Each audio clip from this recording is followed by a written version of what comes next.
Bom dia a todos. Sejam oficialmente bem-vindos, ao nossa reflexão de todo domingo. Bom dia a você que está no Facebook.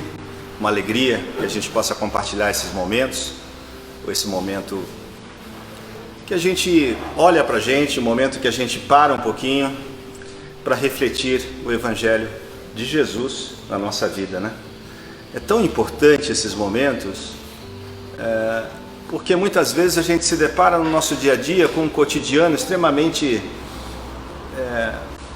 corrido, E a gente acaba vivendo uma vida muito automática, Então a gente precisa parar um pouquinho, criar esse hábito, Porque é um hábito, criar esse hábito para que a gente possa então olhar um pouquinho para dentro de nós, olhar um pouquinho para o Evangelho de Jesus e que a gente possa sair desta manhã inspirados por esta equipe benfeitora desta casa, pelos nossos queridos anjos guardiões, pelos mentores, que atuam sempre conosco, para que a gente possa partir para uma nova jornada na nossa vida. Todos os dias a gente tem essa oportunidade, Todos os dias a gente tem a oportunidade de nascer de novo, como Paulo trouxe para nós.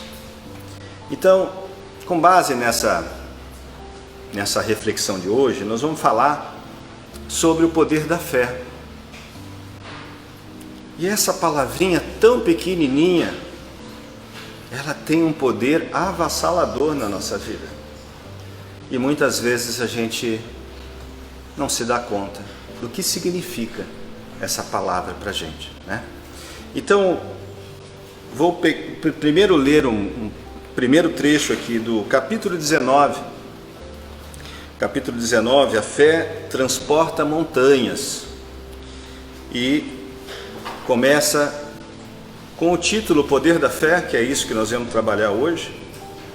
E diz assim: quando ele veio ao encontro do povo, e aí só um detalhe, Jesus estava descendo do Tabor depois da transfiguração, Esse é o momento que está relatado aqui por Mateus e também por Lucas. Quando ele veio ao encontro do povo, o homem lhe aproximou e, lançando-se de joelho a seus pés, disse: Senhor, tem piedade do meu filho, que é lunático e sofre muito, pois cai muitas vezes no fogo e muitas vezes na água. Apresentei-o aos teus discípulos, mas eles não o puderam curar. Jesus respondeu dizendo: ó raça incrédula e depravada, até quando estarei convosco? Até quando vos sofrerei? Trazei-me aqui esse menino. E tendo Jesus ameaçado o demônio, este saiu do menino, que no mesmo instante ficou são. Os discípulos vieram então ter com Jesus em particular e lhe perguntaram: por que não podemos nós, outros, expulsar esse demônio? Respondeu-lhe Jesus: por causa da vossa incredulidade, pois, em verdade vos digo, se tivesseis a fé do tamanho de um grão de mostarda, direis a esta montanha: transporta-te daí para ali, e ela se transportaria, e nada vos seria impossível. E aí, quando a gente pega esse trecho, a gente fica pensando um monte de coisa, pelo menos eu, Fala assim, cara, esse negócio de demônio, O que seria isso? Demônio, a gente sabe, que não existe essa figura que nós cultuamos durante séculos, E aí, Jesus traz essa percepção para nós da importância de que todos nós consigamos tirar de nós e do outro, de alguma maneira,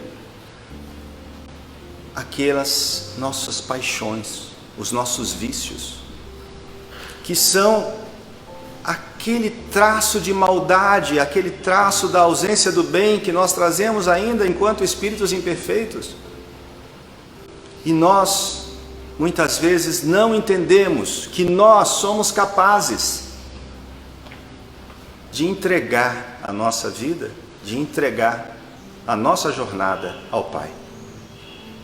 temos muita dificuldade ainda disso. Temos muita dificuldade de entender que nós podemos superar as nossas dificuldades, que nós podemos superar os nossos vícios, as nossas paixões, os sentimentos adoecidos. Nós temos essa capacidade.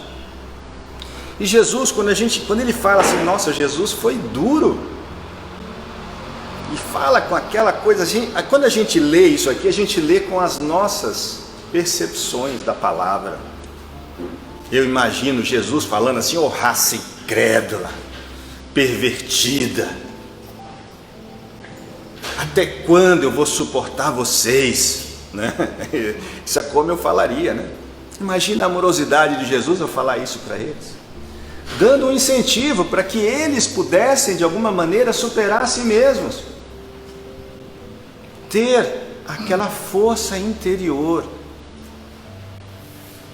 E aí a gente vai começar a pensar o que é essa fé. Que construção é essa? A fé, no Evangelho nos fala isso, no Livro dos Espíritos nos fala isso, a fé é inata. O que isso quer dizer que a fé é inata? Nós temos dentro da gente, quando a gente foi criado, a gente tem fé. Então está tudo certo, então está bem, então eu estou bem. Mas o que quer dizer isso? Por que ele diz que a fé é inata? Por que a espiritualidade nos revela isso? Porque nós trazemos na nossa consciência o código divino. Todos nós sabemos que existe uma força superior que nos nutre, que nos ampara, que é verdadeiramente amor.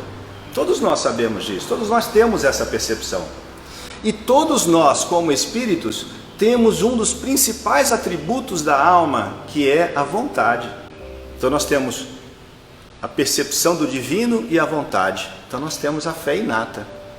Só que ela não está crescida, ela não está fortalecida. Porque se tivesse, nós não estaríamos sofrendo. Porque fé é muito mais do que crença. Fé é total entrega. Já pararam para pensar nisso? Se a gente cultivasse a fé, trabalhasse a fé dentro de nós, o que é que nós estaríamos hoje, de que maneira nós estaríamos hoje vivendo? Esse é um processo, essa é uma construção, mas ela é inata. Ela é inata, ela está ali, pronta para ser trabalhada. E como é que a gente trabalha essa fé? Como é que a gente constrói essa fé dentro de nós?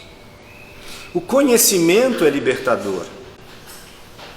A fé que a doutrina espírita nos inspira.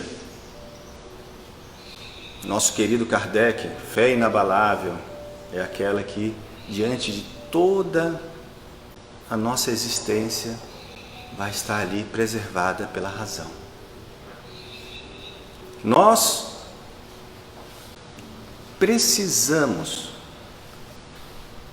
construir isso dentro de nós. Se constrói pela força da caridade, se constrói pela reflexão, pela percepção de que nós não estamos sós. Essa é uma outra situação. Falando do dia de hoje, o dia de uma eleição que a gente vai ter, cujos desígnios desse país estarão na mão de um ou de outro, do fulano ou do beltrano, vamos usar isso. E o país está dividido, parte do país está com fulano, outra parte do país está com beltrano. E aí a gente olha e fala assim, o que está com fulano diz assim, se o beltrano ganhar, o que será desse país? E o do beltrano fala, se o fulano ganhar, o que será desse país? E nos colocamos entre aquela posição de defesa e de frustração.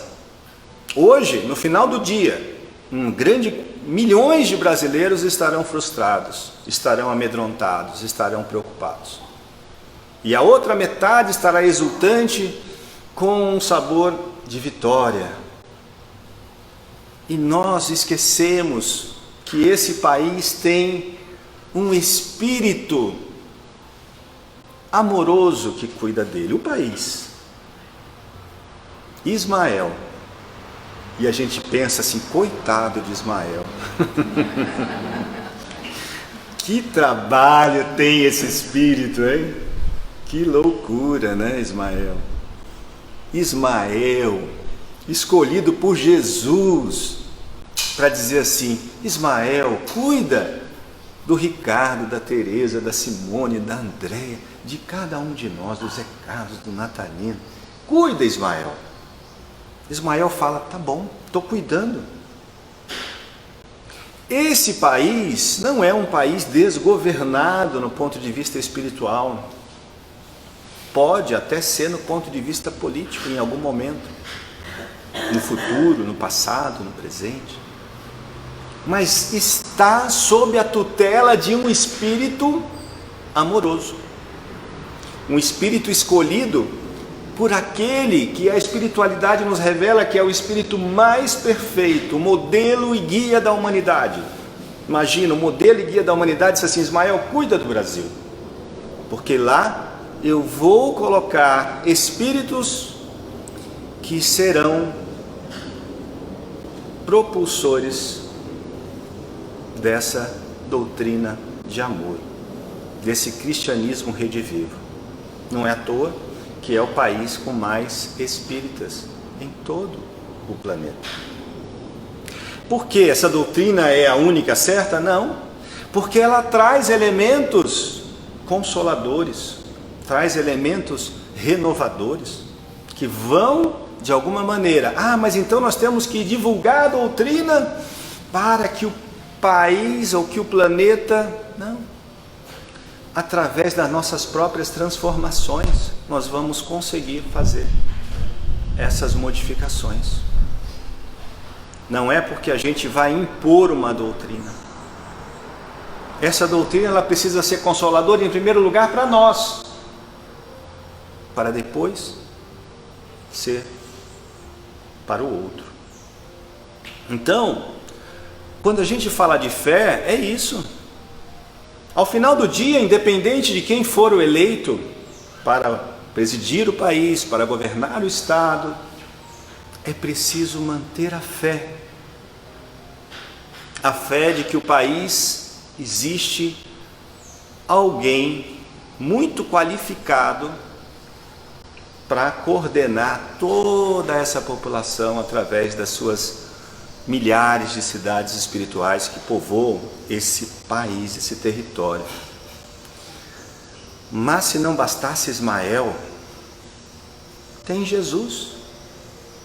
Jesus, esse espírito mais que perfeito, amoroso,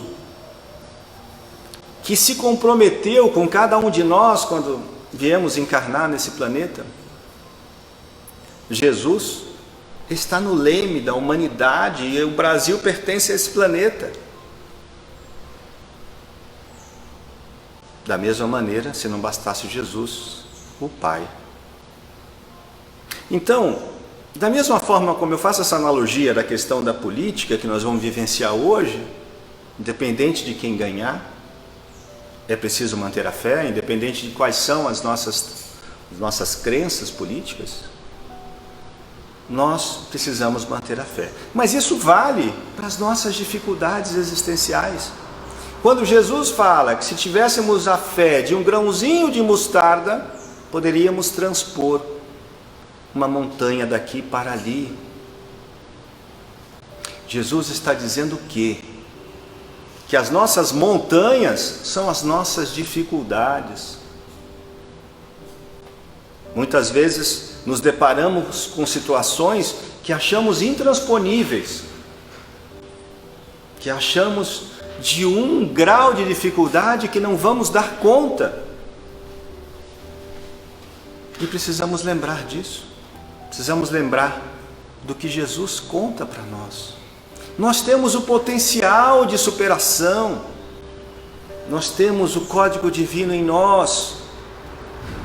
Nós temos a vontade, que é a mola propulsora ao bem que cada um de nós carrega. Temos a inspiração de Jesus que dizia: eu e o Pai somos um.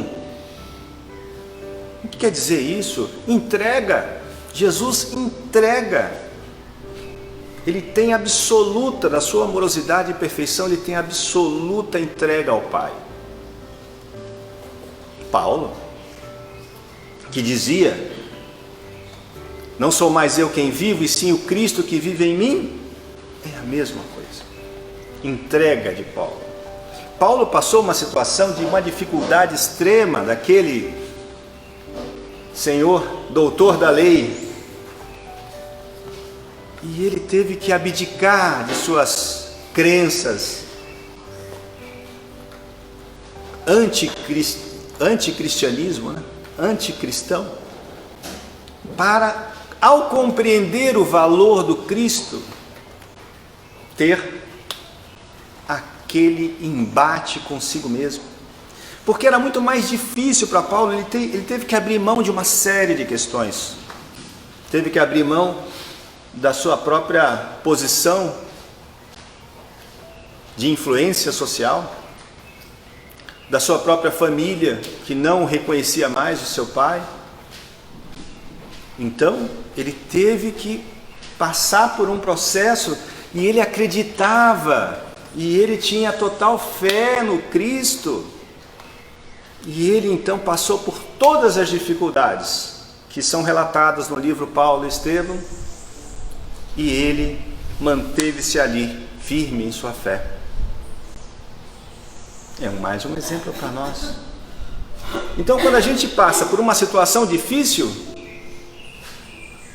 a primeira coisa que a gente pensa é que talvez tenham esquecido de nós. Será que eu realmente merecia este sofrimento? É a primeira coisa que vem na nossa mente. E aí a gente precisa então resgatar essa visão de que nós precisamos passar por essas situações difíceis com absoluta entrega. Não é fácil, é difícil mesmo. Às vezes passam pensamentos na minha mente e você diz assim: será que eu suportaria tal situação? Você fica até com medo, né? Não me manda essa prova, né? Essa não. Mas a gente precisa cultivar isso dentro de nós. E ela é uma construção porque existe um sistema que nos ajuda a viver, que é um dia depois do outro. E aí sempre um recado para os ansiosos, né, de plantão, né? A ansiedade se dá porque você fica lá na frente, ao invés de viver o hoje. Então você precisa viver o hoje com absoluta entrega, de que nós temos total capacidade de superar aquilo que nós vivenciamos. E nada é injusto, porque a lei do Pai, a lei de Deus é a lei de amor. E cada ação corresponde a uma reação que é um ensino que é dado para cada um de nós. E aí eu pergunto para vocês, e aí pedindo a colaboração de vocês: por que é tão difícil ter fé? Aliás, minto, alguém aqui acha difícil ter fé? Porque pode ser que alguém diga assim: para mim não é difícil não, para mim é tranquilo, eu sou uma pessoa de fé. Não tem problema, não posso generalizar, né? Porque às vezes a pessoa, estou falando aqui, mas tem alguém que fala assim: não, eu estou... Se tiver alguém, por favor, se manifeste, porque é importante para a gente. para poder entender. Mas se não tiver, não tem problema também. O que é que causa essa dificuldade? Na nossa percepção. E aí eu peço a ajuda de vocês para pensarmos juntos. Que esse é o objetivo da nossa reflexão. É fácil ter fé quando está indo tudo bem na vida, né? Aí a gente reforça, né? Consolida aquilo, Deus agradece, oh Jesus, meu, né? Aí as coisas ficam mais fáceis e eu acho que faz parte. É um exercício nosso. Agora, quando vem as provas, né? É que a gente vai dar o verdadeiro testemunho. Mas eu acho que, para mim, pelo menos, a maior dificuldade é porque a gente não se percebe, não se vê ainda como espírito na sua essência, né? Então a gente quer as coisas para agora, eu estou sofrendo agora, meu Deus, minha vida acabou, né? Aquele problema toma uma proporção da nossa existência, né?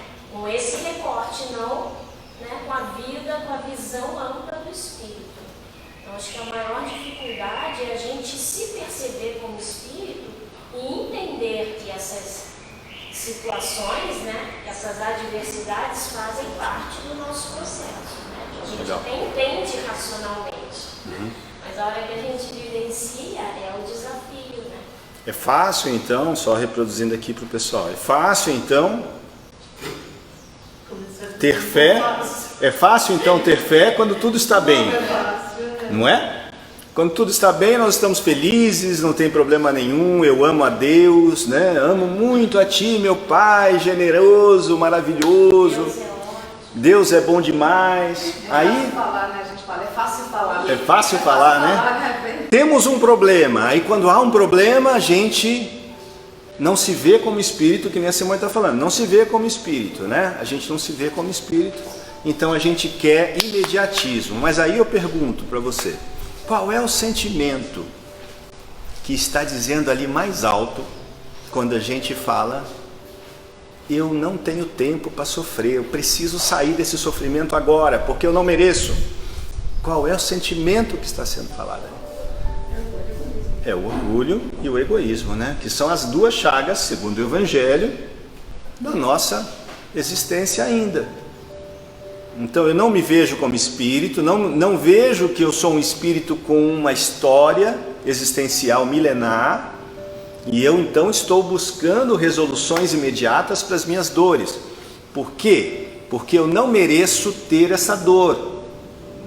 Eu sou o filho preferido do meu pai, aquele que merece todas as benesses, porque eu sou demais. Eu sou muito bom. Sou bom, eu venho na casa de Jesus. Quantas vezes eu venho na casa de Jesus, gente? Não é possível. Esse é o sentimento que está ali dentro da nossa cabecinha, da nossa mente, né? Quando a gente se acha às vezes bom demais para estar, né, sofrendo, passando daquilo, né? A gente se acha bom demais. Se acha melhor do que o outro, né? Como é que a gente, não sei explicar, a gente tem esse sentimento de que, né? Por que é assim, né? Isso. Por que é assim?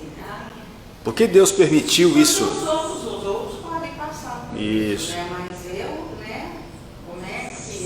Né? Então a gente tem que, eu acho que nessas horas a humildade, né? Que é o oposto do orgulho. Então eu acho às vezes até que a gente se percebe como espírito e a gente tem essa consciência na teoria, né? Na teoria, né? É verdade. Só que para pôr em prática, aí, É como verdade. a Simone falou, quando você não está passando por aquilo, até fácil falar para o outro, vai passar. Acho que a Malu falou também que ela uma vez foi dar um conselho. Isso. Né?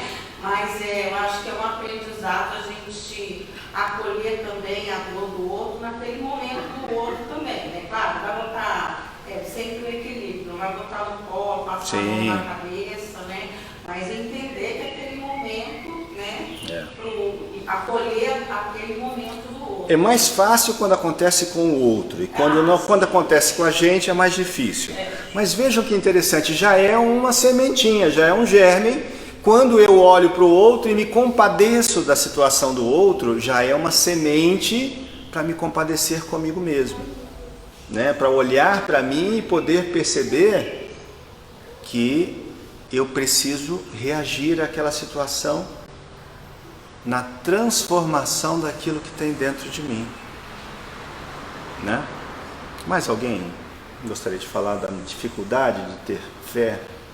Eu também acho que está tudo certo, mas eu acho que nós ainda somos espíritas muito intelectuais.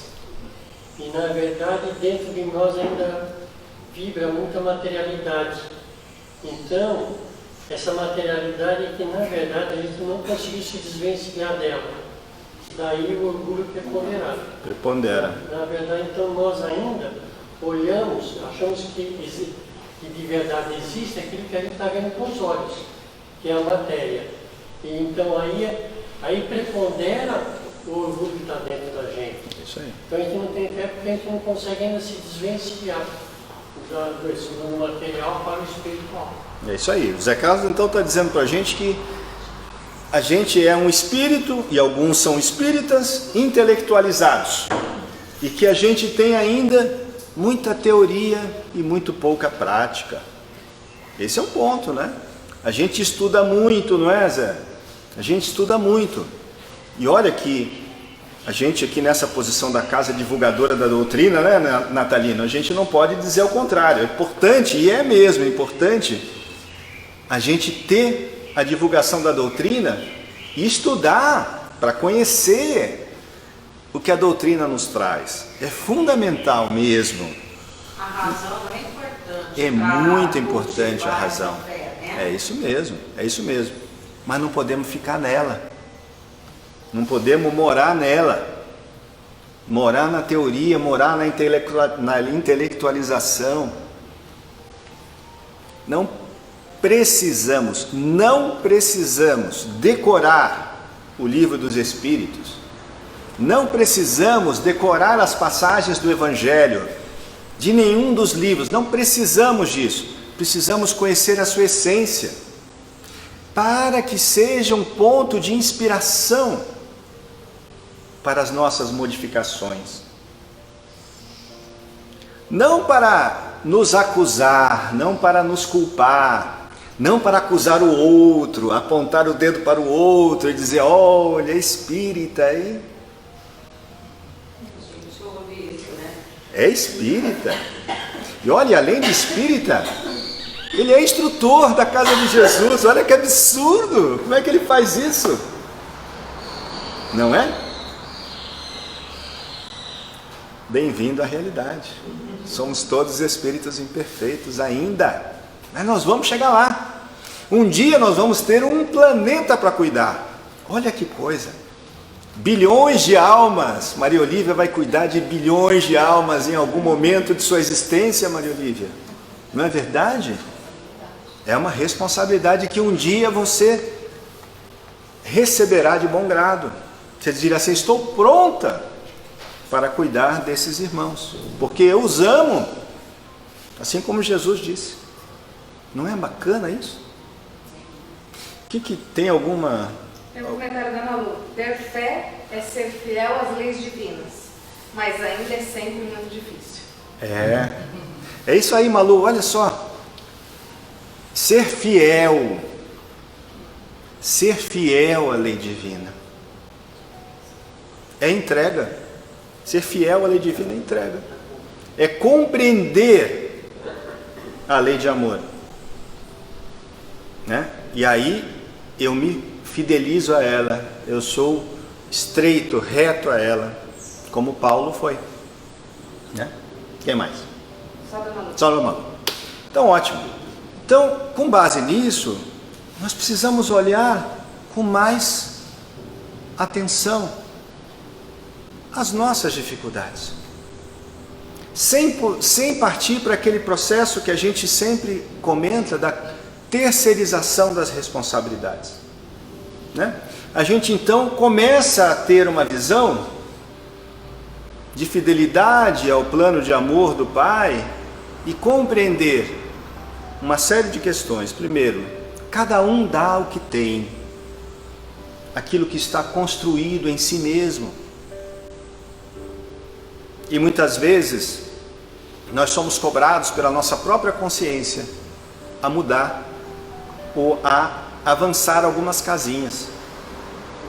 Mas essa cobrança, ela precisa estar permeada por essa percepção de alto amor. Eu preciso me perdoar ainda pelas minhas fraquezas, mas me esforçar, trabalhar, me dedicar com afinco a mudar aquilo que ainda está vivo em mim. Meu ciúme, minha inveja, minha arrogância, minha prepotência, tudo isso que está dentro de nós ainda. E nós precisamos olhar para isso como grandes oportunidades que nós temos, as montanhas que Jesus nos revela, que nós podemos transportar daqui para ali,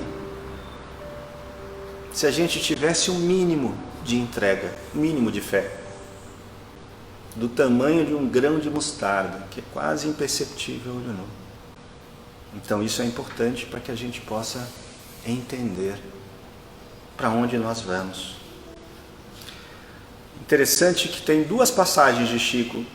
Uma, contada por Divaldo, que dizia que Chico fazia um atendimento frequentemente a um grupo de desabrigados, de pessoas paupérrimas que viviam embaixo de uma ponte em Pedro Leopoldo. E todas as semanas, não sei a periodicidade, não cito exatamente, mas frequentemente ele ia com o grupo de sua casa espírita fazer ali a entrega de alimentos, a entrega de vestimentas, de remédios, de medicações. Ele ia lá frequentemente. Até um dia que Chico e sua equipe, seus irmãos ali de casa, não tinham nada para oferecer, e ele ficou apavorado. Ele falou: Bezerra, me socorre, o que eu tenho para fazer? Eu não tenho nada para entregar dessa vez, e são muitos os necessitados. E Bezerra falou: meu filho, leva essa água fluidificada, põe a água, distribui a água, fluidifica, que eu vou te ajudar a fluidificar essa água, e você vai levar para eles a água fluidificada. Ele falou: será, Bezerra? Então tá bom. Foi lá Chico levar a água fluidificada. Chegou para aquelas pessoas todas, imaginemos nós, né? Imaginemos nós. Eu falei para a Simone isso, eu falei assim, vamos lá. Chegou para aquelas pessoas todas e disse assim: meus queridos, eu não consegui trazer nada essa semana, ou dessa vez. E eu então trouxe água. Esta água aqui vai ser boa, porque ela está fluidificada. E vai ser boa para vocês. Falou isso lá. E as pessoas que estavam lá começaram a reclamar de Chico. Você está brincando, que absurdo, não trouxe nada. E começaram a criticar Chico, a falar coisas para Chico. Chico ficou ali naquela situação constrangedora. Até que uma senhora, uma moça, uma mulher disse assim: não, vocês estão loucos, ele vem todas as vezes aqui, e vocês aí agora ainda estão criticando porque ele não trouxe nada? Ele vem sempre aqui. Mas ele estava constrangido, muito constrangido. Faça um recorte antes de acabar a história. E eu, se eu estivesse lá? Gente, eu venho aqui toda semana, trago coisa para vocês. Vocês vão reclamar de mim e dessas pessoas que estão aqui? Vocês são ingratos. Eu falaria isso, no mínimo. Ou até antes, eu nem iria. Eu falei assim: gente, não tem nada, não vamos não, deixa a galera lá que eu não tenho condição, não tenho nada para oferecer. O que eu vou fazer lá? Eu vou ficar na minha aqui, eles vão entender. Nós faríamos isso. Mas Chico não, Chico estava lá, impassível.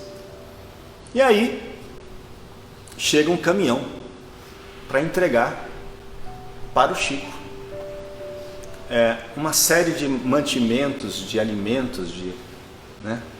Tito conhece bem essa questão de, né, oferecer as cestas, né, Tito? Sim. E então chegou esse caminhão, falou assim: quem é que é o Chico Xavier aqui? Aí sou eu. Aí falou assim: olha, fulano, doutor fulano, que ele não cita o nome, é que mandou entregar para o senhor. que era uma pessoa que ele tinha ajudado no desencarne de um filho, e ele ficou muito grato e tudo, e ele mandou essa cesta. Mas ele falou, aí o motorista falando, então foi o doutor fulano que mandou entregar para o senhor, mas eu passei lá no centro, não tinha ninguém.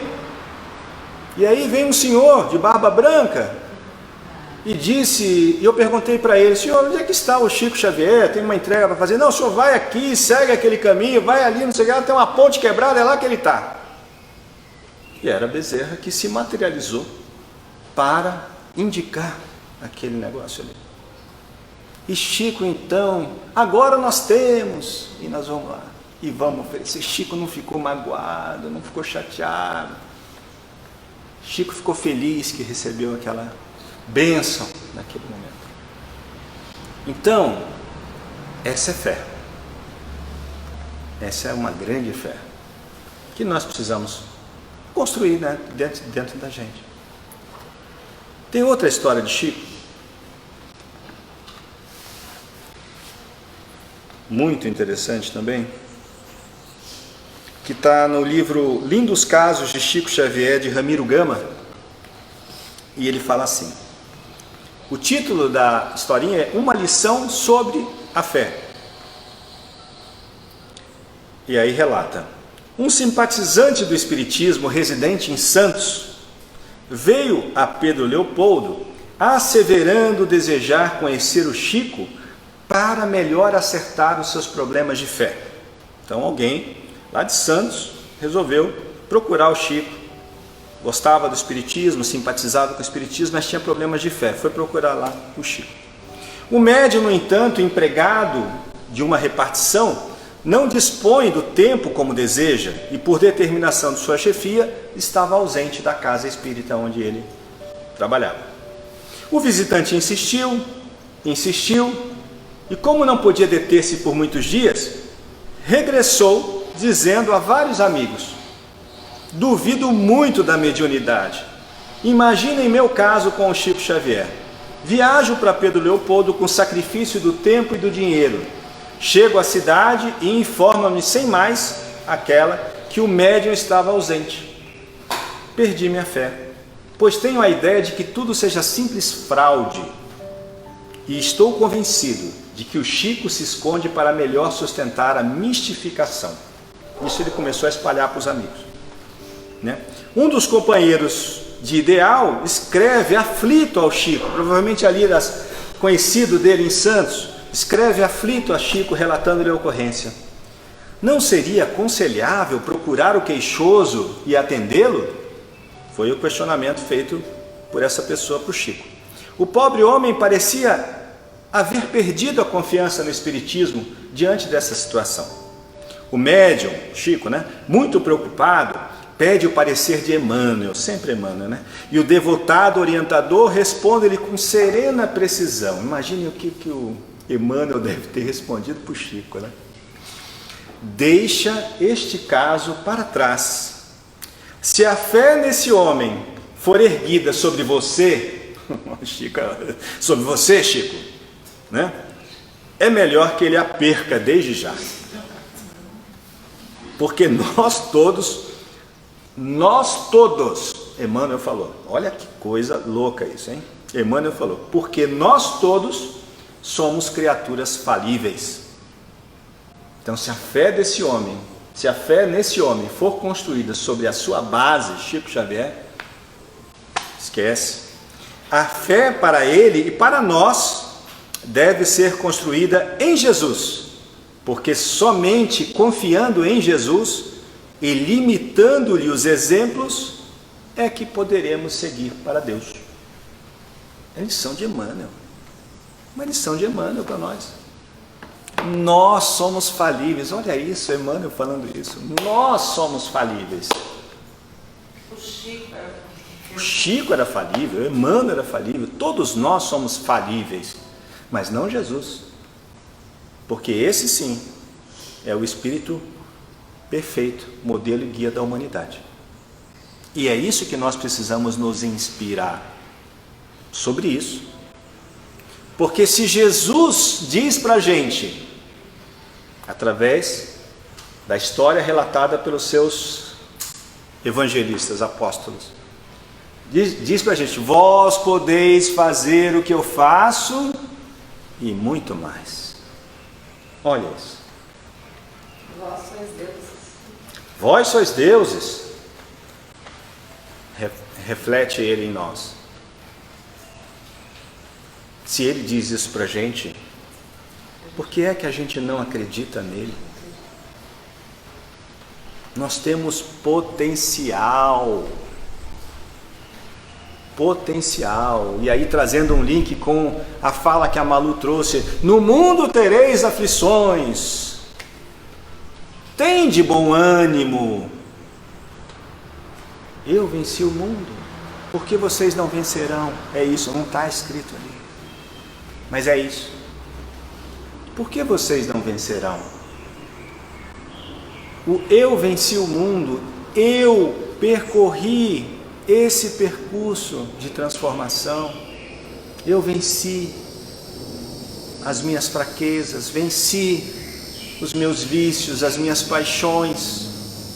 Jesus foi esse ser que cumpriu esse percurso de simples e ignorante ao ser amoroso, que é o que nós estamos fazendo, vivendo essas angústias, vivendo esses desastres particulares que cada um de nós tem na nossa vida.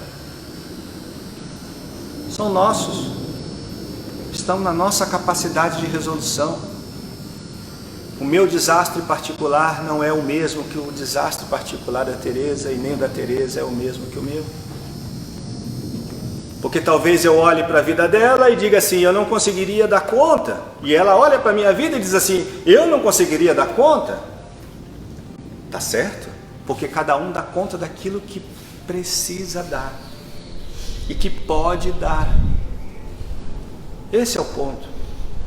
E nós precisamos acreditar nisso com todas as forças, com todas as nossas entregas, que nós podemos superar essas dificuldades, que o mundo não está desgovernado, que esse país não está desgovernado, e que todos nós somos capazes de ser auxiliares de Jesus, de sermos colaboradores, co-criadores, é isso aí, Andréia, co-criadores no nosso mundo particular. Nós precisamos fazer de dentro para fora essa transformação. Nós não vamos mudar ninguém. Ninguém muda ninguém. Ninguém entra na cabeça de alguém e opera uma transformação. Apenas a própria pessoa faz isso. Nós podemos inspirar, podemos ajudar, mas nós não conseguimos entrar e operar uma transformação nessa mente. Então é muito importante que a gente entenda o nosso papel diante da nossa existência e diante dessa cocriação que nós estamos construindo com Jesus. E nós estamos construindo com Jesus porque nós estamos nesse planeta Terra. Se estivéssemos no planeta XPTO, estaríamos contribuindo com outro espírito crístico, mas nós estamos contribuindo com Jesus. E nós não acreditamos nisso. Nós precisamos acreditar. Nós precisamos entender que tudo aquilo que nós passamos em nossa vida concorre para a nossa transformação, concorre para o auxílio a nós mesmos. Fica imaginando a espiritualidade dessa casa, que paciência ela tem conosco. Não é, Natalino? Que paciência essa espiritualidade tem conosco. Mas é uma paciência amorosa, é uma paciência doce, pura. Eles sabem que nós somos capazes, cada um de nós, de contribuir com a grande obra do Pai. Nós só precisamos nos convencer disso. Ter uma visão de entrega. Nós não somos mais aqueles espíritos ignorantes. Nós não ignoramos mais. Nós conhecemos o que a doutrina nos traz. Nós só precisamos trabalhar. Operar com muito dedicação a essas modificações, porque elas são importantes na nossa vida. Ricardo, no yoga tem uma frase que fala assim: entrega, confia, aceita e agradece. Eu acho que ele está dentro bem da historinha que você contou do Chico, né? Entrega, ele falou para a Bezerra, né? Que entregou o problema. Ele confiou, ele foi lá e entregou, se dispôs a ficar na frente a uma porção de pessoas que com certeza não iam ter o entendimento. Se revoltariam com ele. Confia, então, entrega, confia, aceita, né? Isso é a parte mais difícil. E agradece, né? Porque eu acho que a dificuldade da fé, da gente aflorar a nossa fé, é que a gente quer que os nossos desejos superem os desígnios de Deus. Então, quando você aceita que você está, eu acho que esse entrega, confia, aceita e agradece. Legal. Entrega, confia, aceita e agradece. Né? Então, esses são os elementos que nos norteariam a ter uma fé mais fortalecida. É isso. Eu acho que ajuda a gente a ter um rumo. E você falou uma coisa também muito importante além disso. Você falou que muitas vezes quando a coisa não dá legal, não foi do jeito que eu queria, a gente desmonta. Porque a gente desejava ardentemente que fosse daquela maneira, daquele jeito que eu idealizei. Isso é o quê? Que sentimento que vem? Prepotência. É isso. Então a gente precisa vivenciar e refletir sobre as coisas que a gente está vivenciando, para que a gente possa entender o que está dizendo mais alto. E isso, você está falando até de uma coisa assim, né, numa situação corriqueira, né? Não é uma situação assim de grande vulto, né? Na nossa vida é assim. Mas a fé não seria mesmo isso, assim, entrega? Você falou, eu estou com esse problema, né? Entregar e é isso mesmo. Confiar. É entregar. E vai... Quando você entrega, você tem a certeza que você está amparado em qualquer situação da sua vida. Quando você entrega, você tem assim, eu vou fazer, não é que assim, eu entrego, como você falou, e fico sentado esperando, eu vou entregar, olha, eu estou desempregado, perdi o emprego hoje, eu vou entregar, e eu vou ficar sentado aqui, alguém vai me ligar e vai dizer assim, olha, quero você trabalhando comigo. Não vai ser assim. O Chico foi até lá, né? Ele entregou o problema e foi até lá. E foi, enfrentou a situação. Você imaginou você não tem mantimento para entregar. Você vai falar com 300 famílias que estão esperando uma cesta básica. Vai até lá, vai falar lá. Vai falar lá. Vai lá falar. Reúne as 300 famílias e fala, olha, não demos conta das cestas, não temos. E ele entregou, né? E ele foi lá. Então isso é maravilhoso. É um exemplo. Assim bem que Emmanuel falou, o exemplo é Jesus, né? O exemplo é Jesus. Nós não, se está fixado em mim, Emmanuel, imagina, em mim e em você, Chico, não está rolando, não vai ser bom. Já pensou? Emmanuel, hein, Simone? Você é fanzoca de carteirinha? Nesse livro aqui, que eu recomendo fortemente que todos nós leiamos, nós queremos até fazer um grupo de estudo ano que vem, do Boa Nova, capítulo 28, O Bom Ladrão, esse capítulo trazido por Humberto de Campos, diz assim, um dos filhos de Zebedeu pergunta a Jesus, mas a fé será virtude para os que apenas desejam? Jesus parecia meditar num canto distante daquelas palavras. Ele fala assim, a fé pertence sobretudo aos que trabalham. Jesus falou isso. A fé pertence sobretudo aos que trabalham e àqueles que confiam. Trabalham e confiam. Você vê que A lição ali está certinha. Tê-la no coração, ou seja, ter a fé no coração, é estar sempre pronto para Deus, para a lei de amor, né? Para Deus, né? Para a lei de amor, para a lei de ação e reação. Estar sempre pronto para isso, né? Não importam a saúde ou a enfermidade do corpo. Não tem significação os infortúnios ou os sucessos felizes da vida material. Independente se eu estou bem, se eu não estou bem, se minha saúde está boa ou não está boa, se minha materialidade está boa ou não está boa. É isso que ele está falando. Não importa. A alma fiel trabalha confiante nos desígnios do Pai, que pode dar os bens e retirá-los, restituí-los em tempo oportuno, e caminha sempre com serenidade e amor por todas as sendas pelas quais a mão generosa do Senhor a queira conduzir. Porque Ele ama. Deus ama. E esse amor faz com que os desígnios sejam aqueles que são os melhores para mim. Saúde ou não saúde, material afortunado ou desafortunado. Mas, mestre, redarguiu Levi em respeitosa atitude, como discernir a vontade de Deus naquilo que nos acontece?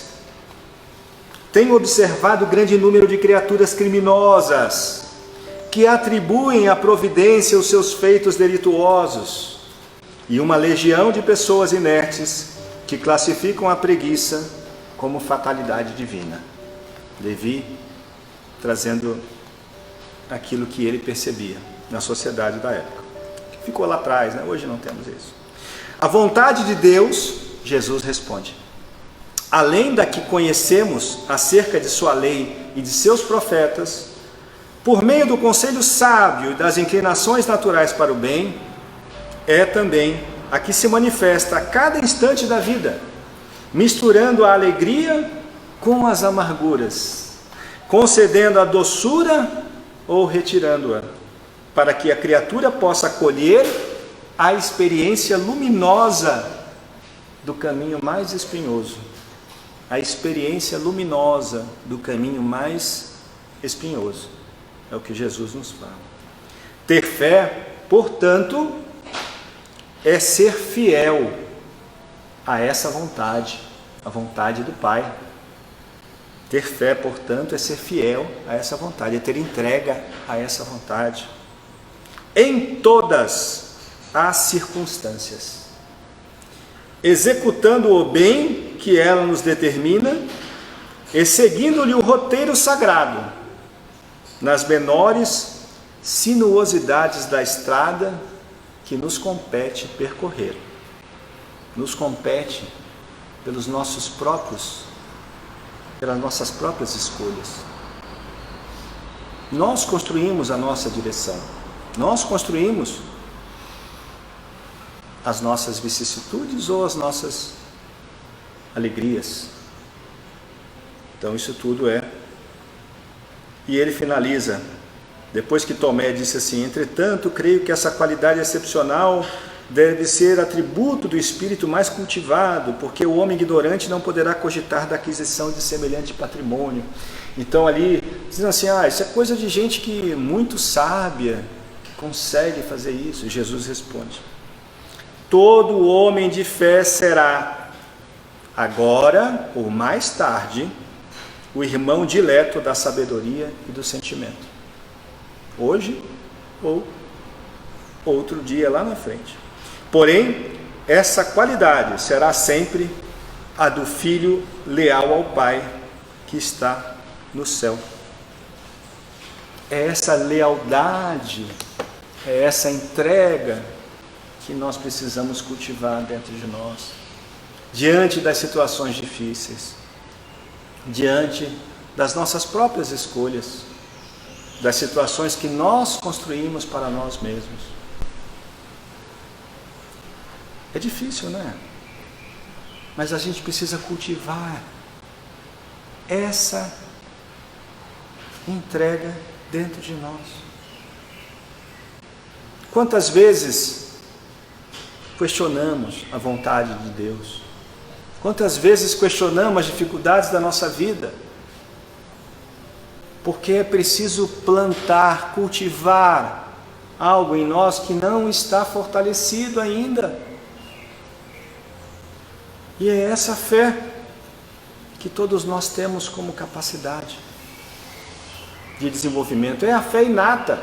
Quando eu li aquilo, a fé inata, então eu já tenho fé. Eu não preciso fazer mais nada, ela é inata. Ela nasceu comigo. Mas não é isso. Ela está aqui dentro de mim. Eu só preciso colocar ela a serviço da minha própria evolução e na construção do bem. Ela é a semente. Ela está ali. Exatamente. Exatamente. É essa a entrega aqui. A gente planta uma semente e nasce uma planta. O agricultor, quando vai fazer lá seu plantio, é um ato de fé. Ele não sabe se ele vai colher. É fé, é entrega. Da mesma maneira aí, ó, o jardim vai sendo construído.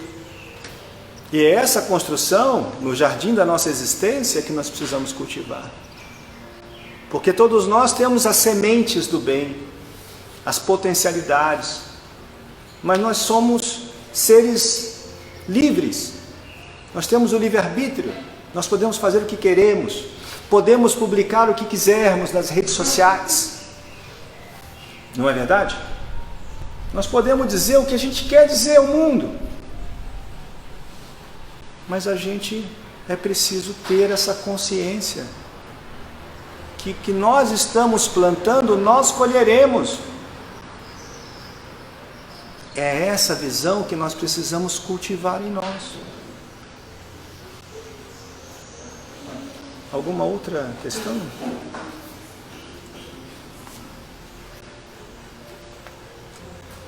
Perfeito. Então, pessoal.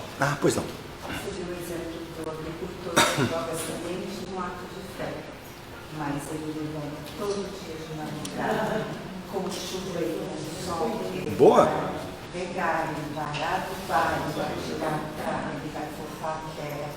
Se tiver uma planta mais doente, ele vai dar uma atenção especial, que é o que a gente precisa fazer hoje. É isso mesmo. Trabalhar com perseverança, apesar de todas as dificuldades. É fazer a nossa parte, né? Fazer a nossa parte. É isso mesmo, né? Boa analogia. Então ela está contando para nós, o pessoal do Face, né? Que apesar do ato de fé do agricultor de lançar a semente para ter o plantio, ele vai acordar de madrugada, vai fazer todo o cuidado que ele tem para fazer com a sua, né, com a sua plantação. Ele faz a sua parte e espera que haja aquilo que é a lei da natureza, né? Então é assim com a gente também. Muito boa colocação. É assim com a gente também. A gente faz a entrega das nossas dificuldades, mas precisamos ter a nossa parte, né? E fazer com que cada dia da nossa vida seja um dia de renovação de si mesmo. Que a gente possa olhar para todo esse amparo que nós temos.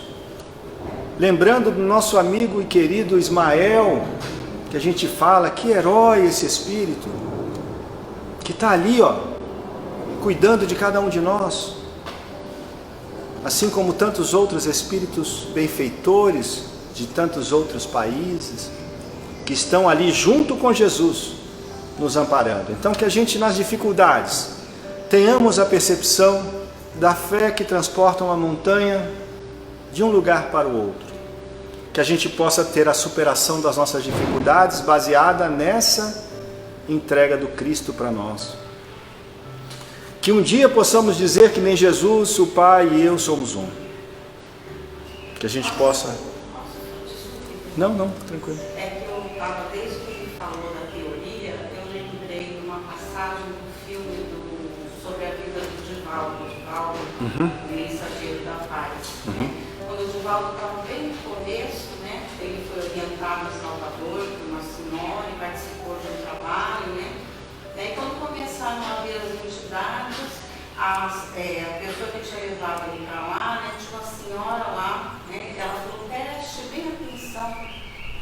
como essa senhora se coloca no diálogo, que era dialogadora.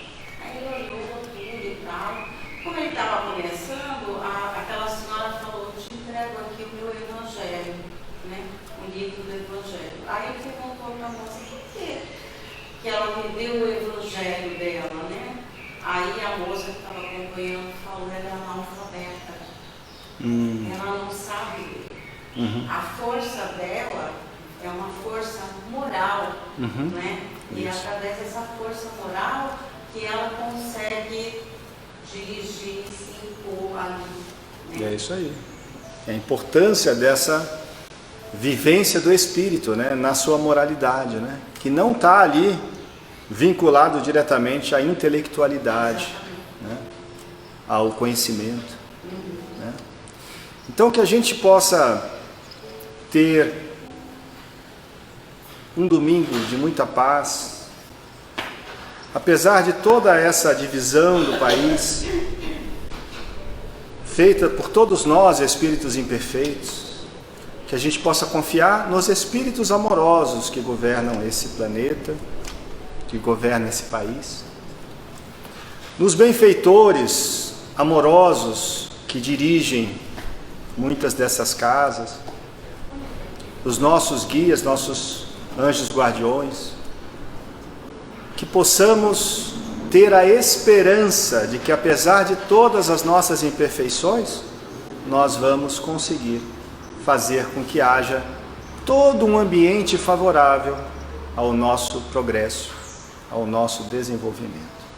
Que cheguemos ao final do dia com esperança, seja quem for o vencedor da nossa eleição hoje, para presidente do Brasil, que nós chegamos ao final desse dia sem mágoas, sem rancores, sem frustrações, mas com esperança de que há um bem maior governando a todos. Há um Espírito perfeito e amoroso que nós precisamos nos entregar. Agradeço a Ti, Jesus, nosso Mestre querido, agradeço a todos esses Espíritos que estão aqui presentes, pela sustentação e pelo amor a cada um de nós. E que tenhamos uma semana de muita paz e muito trabalho. Que nós possamos vencer a cada um de nós mesmos. As nossas vicissitudes possam se transformar em alegria de renovação. Que tenhamos uma semana de paz, de harmonia e de muito trabalho. Fiquemos em paz, fiquemos com Jesus. Que assim seja.